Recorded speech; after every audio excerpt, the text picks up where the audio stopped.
Bora uniambia basi nichukua pesa naenda kukuza mdogo wako. Sasa mimi nataka kuniambia. Sasa kwa nini unaniamrisha mimi unanisisitiza nielewe matatizo yako? Mimi natamani nielewe matatizo ya biashara yangu. Lakini pia kwa ni pesa niambie bana kuna moja mbili tatu nne mpaka lakini kimya umekaa kimya tafsiri yake ni. Lakini mimi sipendi sana kuongea. Rais unatambua hicho. Yaani siku yako ndio kuhakikisha ni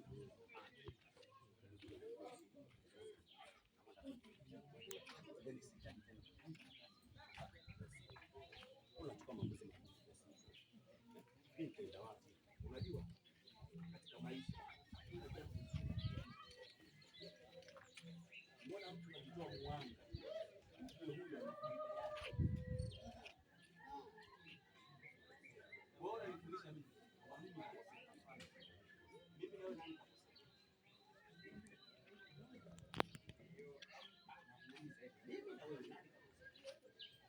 au mimi nimekosea kijana tafsiri yake kwa hiyo mimi nimekosea kijana sasa unaendaje kusema wewe jambo kama umeweza huyu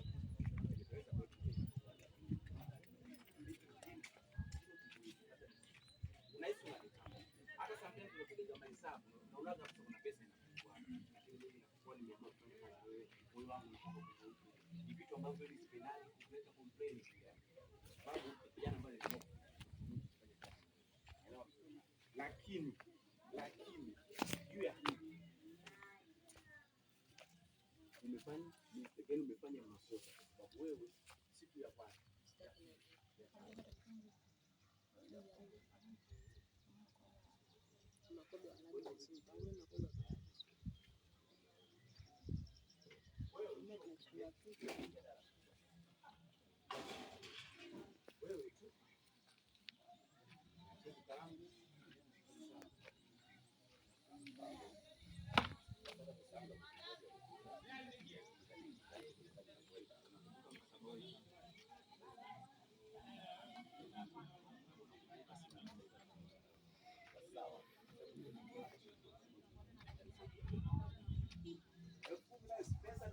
pesa umechukua kwenda kuhudumia ndugu yako. Sasa hivi unataka mimi nikupe ndugu yangu.